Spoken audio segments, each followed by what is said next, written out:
Students, how are you? I hope you will be fine. और अच्छे से लगा रहते हुए आप अपनी पढ़ाई को सुचारू रूप से बनाए हुए होंगे, ऐसी मैं आपसे आशा करता हूं। चलिए प्यारे दोस्तों, आज हम बात करते हैं यहाँ पर लेक्चर नंबर 1 में जो हमने पढ़ा था उसी श्रृंखला को आज लेक्चर नंबर 2 में आगे बढ़ाते हैं। और मैं आपको पुनः याद दिला देता हूं यहाँ पर कि यहाँ हम कक्षा 9th क्लास का विज्ञान जो एनसीईआरटी बेस्ड है, ठीक है, उसके विषय में हम यहाँ पर बात कर रहे हैं। और उसका पहला चैप्टर आपका चल रहा है यहाँ पर हमारे आसपास के पदार्थ, पहला अध्याय। एक्टिविटी के लिए मैं आपके लिए ये लाया हूँ, ये आपके पास साल्ट है पिसा हुआ, और इसी के साथ साथ आपके पास हमारे पास ये फिटकरी एलम है यहाँ पर। और इसी के साथ साथ प्यारे बच्चों, ये देखिए मैं प्रैक्टिकल के लिए आपके लिए लाया हूँ। ये स्पॉन्सर वीडियो नहीं है, ये मैं किसी का एडवर्टाइजमेंट नहीं कर रहा हूँ, ठीक है। ये जस्ट लाइक है आपको प्रैक्टिकल के लिए जीरो कॉस्ट पे जो चीजें घर में होती हैं। और ये भी आपका ऐसा ही है, ये आपके पास अगरबत्ती है, ठीक है। और चलिए इसके साथ ही हम आगे बात करते हैं। और प्यारे बच्चों, मैं एक आपको गुड न्यूज देना चाहता हूं यहाँ पर कि आप लोगों का प्यार हमारे चैनल के लिए बहुत ही ज्यादा बना हुआ है और रोजाना ही अच्छी खासी ग्रोथ हो रही है हमारे चैनल में आपके माध्यम से। सब आप लोग लाइक भी कर रहे हो, व्यू भी कर रहे हो, अच्छा रेस्पॉन्स दे रहे हो, और इससे हमारा भी संवर्धन हो रहा है। चलिए ऐसे ही बने रहिएगा। हमारे जो अभी हमारे साथी नए जुड़े हैं हमारे चैनल पर, तो प्लीज वे लाइक और सब्सक्राइब जरूर कर दीजिएगा, ताकि उन्हें आने वाले टाइम में हमारी नई नई वीडियो मिलती रहे नोटिफिकेशन के माध्यम से। चलिए बात करते हैं अपने टॉपिक की। तो देखिए पहले यहाँ पर हमने क्या किया था, पदार्थ पढ़ा था पिछले टॉपिक में। फिर दूसरा पॉइंट हमने यहाँ पर डिस्कस किया था कि पदार्थ का स्वरूप, और तीसरा पॉइंट हमने यहाँ पर डिस्कस किया था कि पदार्थ के अभिलाक्षणिक गुण। तो प्यारे बच्चों, पदार्थ के अभिलाक्षणिक गुण हमने पढ़े थे, लेकिन हमने वो पढ़े थे केवल परिभाषा के रूप में, डेफिनेशंस के रूप में। आज हम उनका एक्टिविटी के माध्यम से क्या करेंगे, प्रयोग करेंगे। तो देखिए प्यारे बच्चों, स्क्रीन पे ब्लैक बोर्ड पे आपको दिखाई दे रहा है, यहाँ नंबर 3 है पदार्थ के कणों के अभिलाक्षणिक गुण। तो आज इनके पहला जो आपका पॉइंट है, पदार्थ के कणों के बीच रिक्त स्थान होता है। तो क्या प्यारे बच्चों आप जानते हो कि रियल में ही ऐसा है कि पदार्थ के कणों के बीच में रिक्त स्थान होता है? यदि आपका आंसर बिल्कुल यस है तो बिल्कुल यस ही है। चलिए इसे एक एक्टिविटी के माध्यम से हम यहाँ पर करते हैं। तो देखिए यहाँ पर पहला पॉइंट है आपका, और पहले पॉइंट में हमने यहाँ पर बात की है प्यारे बच्चों, एक हम बीकर लेते हैं कांच का यहाँ, और उसमें शुद्ध जल या नॉर्मली जल भी हम यहाँ पर उसमें लेते हैं। नेक्स्ट हम इस बीकर में क्या करते हैं, एक चम्मच में क्या थोड़ा साल्ट मिला लेते हैं, नमक मिला लेते हैं, पिसा हुआ नमक, ठीक है। और जैसे ही मिला लेते हैं तो वो आपको पता है, आप ओबियसली देखते हो घर में, वो नीचे बैठ जाता है। फिर उसके बाद इसी को आगे बढ़ाते हैं, और आगे बढ़ाने के बाद एक छड़ से, एक कांच की छड़ से हम उसको हिलाते हैं और उस जल में पिसे हुए नमक को मिलाते हैं। और जब उसके बाद हम देखते हैं कि हमें एक मिश्रण प्राप्त हो जाता है जो नमक और जल का मिश्रण होता है। और यहीं पर मैं आपको बता देता हूं, परिणाम के रूप में हमें क्या प्राप्त होता है, नमकीन पानी, नमक का पानी हमें यहाँ पर प्राप्त होता है। तो प्यारे बच्चों, यहाँ पर आपने कुछ चीज समझी।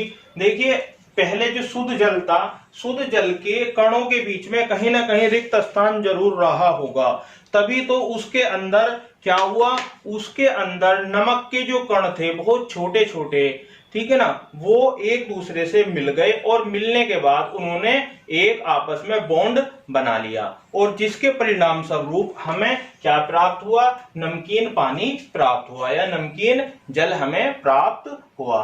तो प्यारे बच्चों, ये हमारी कौन सी पहली एक्टिविटी थी। इस एक्टिविटी को जरा हम एक बार समझते हैं टीएलएम के माध्यम से। अब हम इसको एक्टिविटी के माध्यम से अपनी समझते हैं क्रियाकलाप को, किस किस तरीके से हमने किया। तो सबसे पहले हम यहाँ पर ध्यान करेंगे प्यारे बच्चों, देखिए एक बीकर में हम यहाँ पर शुद्ध जल लेते हैं। यहाँ देख लीजिए, एक बीकर में हम यहाँ शुद्ध जल ले रहे हैं, और उसके बाद सेकंड स्टेप में हम क्या करेंगे, कांच का बीकर है और एक चम्मच में थोड़ा सा नमक ले लेते हैं, साल्ट ले लेते हैं पिसा हुआ।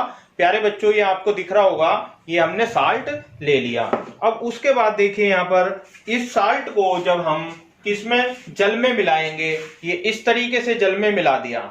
अब आप देख रहे होंगे यहाँ जल में मिलाने पर इसके कण साल्ट के नीचे बैठ जाते हैं। कुछ घुलनशील होते हैं, जो हल्के होते हैं वो घुल जाते हैं, बाकी ज्यादातर ये यहाँ पर तली में इसके बैठ जाते हैं। अब उसके बाद यहाँ पर हम एक छड़ लेते हैं कांच की और उस छड़ से जस्ट लाइक बिल्कुल इस तरीके से हम उसको मिला लेते हैं या हिला लेते हैं। और जैसे ही हम हिला लेते हैं तो यदि अब आप देखोगे तो थोड़ा पानी में आपको दिखाई दे रहा है कि शुद्ध जल से ये हल्का सा चेंज हो गया है कलर भी इसका। अब उसके बाद यदि हम इसको टेस्ट करेंगे तो टेस्ट करने पर ये पानी हमें कैसा लगेगा, नमकीन लगेगा। तो इसका मतलब क्या हुआ कि जो हमारे जल के छोटे छोटे महीन कण थे उसमें नमक के छोटे कण मिल गए और मिलने के उपरांत क्या हुआ, एक बॉन्ड बन गया और बॉन्ड बनने के बाद हमें परिणाम के रूप में क्या प्राप्त हुआ, नमकीन पानी।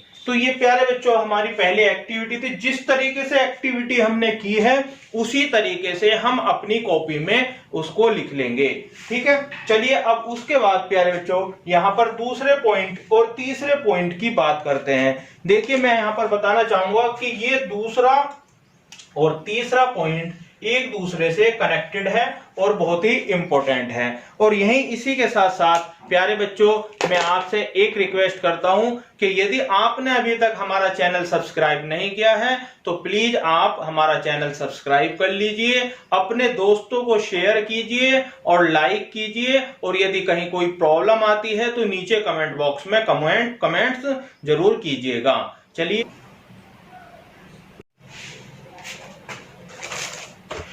प्यारे बच्चों अब नेक्स्ट हम बात करते हैं अगले दूसरे पॉइंट की। पदार्थ के कण सदैव गतिशील अवस्था में रहते हैं।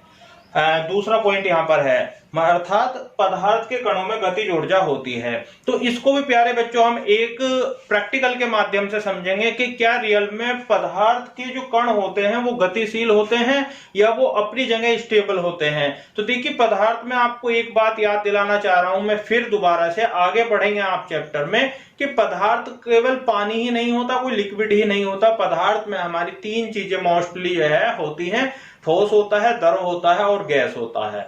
और सभी पर यह नियम लागू होता है। जो ठोस होते हैं तो हम आगे पढ़ेंगे उसके बारे में, उसके कण ज्यादा मिले हुए होते हैं, ज्यादा एक दूसरे से ज्यादा बॉन्डिंग अच्छी बनी हुई होती है। जो फिर पानी या द्रव होता है उसकी कम होती है और गैस की उससे आपकी जो है कम होती है जो है बॉन्डिंग, इस वजह से वो ज्यादा वायु में वितरित होते हैं। तो चलिए देखिए समझिए इसे दूसरे पॉइंट को, पदार्थ के कण सदैव गतिशील अवस्था में रहते हैं अर्थात उनमें गतिज ऊर्जा होती है। और हमारे पास क्या ये एक्टिविटी है, ये हमारा क्या है भैया, आपका एक्टिविटी।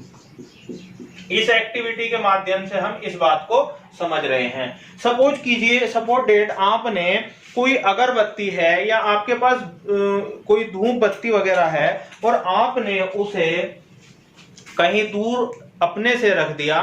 तो अब आप उसकी सुगंध लेने के लिए क्या करोगे कि आप अगर उसके पास जाओगे तो कुछ आपको उसकी सुगंध मिलेगी, अन्यथा नहीं मिलेगी। लेकिन यदि आप इसको ऐसा कर लें कि कुछ दूर आप उसको क्या करके बर्न करके जो है जलाकर रख दें, तो उससे क्या होगा कि उसकी आपको सुगंध दूर तक महसूस होती है, ठीक है। तो इसी प्रैक्टिकल को हम यहाँ पर ब्लैक बोर्ड पे भी आपके सामने कर रहे हैं और बिल्कुल लाइव करके आपको दिखाएंगे। तो आइए प्यारे बच्चों करते हैं। तो देखिए ये कोई अगरबत्ती है और इस अगरबत्ती को जब आप जला देते हो तो जलाने के बाद क्या होता है, इसमें से धुआं निकलता है और धुआं निकलने के बाद वो वायु के माध्यम से कहां पहुंच जाता है, पूरे लगभग जहां उसका एरिया होता है उस वातावरण में वो घुलनशील हो जाता है और उसके माध्यम से ही हमें उसकी क्या होती है, सुगंध होती है, जितने एरिया में हम उसके रहते हैं। तो इसी तरीके से हमारी धूप बत्ती होती है और इसी तरीके से प्यारे बच्चों हमारे पास इत्र वगैरह होता है, जो सेंट होता है उसका भी यही प्रोसीजर होता है। तो आई होप ये बात आपको क्लियर हुई होगी। और ये सुगंध आने का कारण क्या है, भाई ये तभी तो पॉसिबल हुआ जब पदार्थ के जो कण थे वो गतिशील थे। अगर गतिशील ना होते तो वो तो ये पॉसिबल ही नहीं था, अवस्था में होते हैं। तो ये बात हमारी प्रूफ हो गई है। चलिए इसे लाइव के माध्यम से हम समझते हैं। देखिए ये हमारे पास कोई पैकेट है अगरबत्ती का प्यारे बच्चों, ठीक है। ये अगरबत्ती है, इसमें आपने मोस्टली देखी होगी अगरबत्ती या धूप बत्ती वगैरह आपके पास होती है। ये एक स्टिक मैंने इसमें से निकाल ली, ठीक है। अब इसके बाद अब जब मैं इसको बर्न करता हूं, अगर मैं इसको ऐसे ही अपने पास करके सूंघता हूं तो इसमें से बहुत ही माइनर सुगंध मुझे महसूस होती है। लेकिन जैसे ही इसको मैं यहाँ पर बर्न करता हूं, जलाता हूं, तो देख लीजिए प्यारे बच्चों, यहाँ पर मैंने इसको जलाया, तो जलाने के बाद इसमें से अब जो धुआं निकल रहा है, ये देखिए, ये आपको भी दिखाई दे रहा होगा, ये धुआं निकल रहा है। तो ये प्यारे बच्चों अब आप इसमें देख लीजिए कि अब कुछ टाइम में अगर मैं इसको एक कोने में रख दूं तो दूसरे कोने में या पूरे रूप में इसकी सुगंध आनी शुरू हो जाती है। जस्ट लाइक बिल्कुल ही ये आपका नॉर्मली प्रैक्टिकल था। और इसी के तरीके से आपने खूब अच्छी तरीके से देखा होगा, आजकल का मौसम भी है ऐसा गर्मी का, उसमें आप मोर्टीन वगैरह का यूज करते हैं। तो ये मेरे पास मोर्टीन का बॉक्स है, अगर हम मोर्टीन को भी जलाते हैं तो उसका भी सेम यही प्रोसीजर होता है। तो इसका मतलब क्या हुआ प्यारे बच्चों, इसका मतलब ये हुआ कि पदार्थों के कण सदैव गतिशील होते हैं और उनमें गतिज ऊर्जा होती है। इसी तरीके से ये इत्र है, इत्र का भी यही प्रोसीजर है। आई होप प्यारे बच्चों और दोस्तों और मेरे वो साथी जो UP TET, C TET, R TET, H TET, BEd और डीएलएड की अपनी तैयारी कर रहे होंगे, उनको भी हमारी ये बात क्लियर हुई होगी। क्लियर है? ये 2 पॉइंट आपके हो गए हैं। अब प्यारे बच्चों इसके बाद हम तीसरे पॉइंट पर आगे बढ़ते हैं। और यदि आपने अभी तक हमारा चैनल सब्सक्राइब नहीं किया है तो प्लीज हमारे चैनल को सब्सक्राइब और लाइक जरूर कर लीजिए।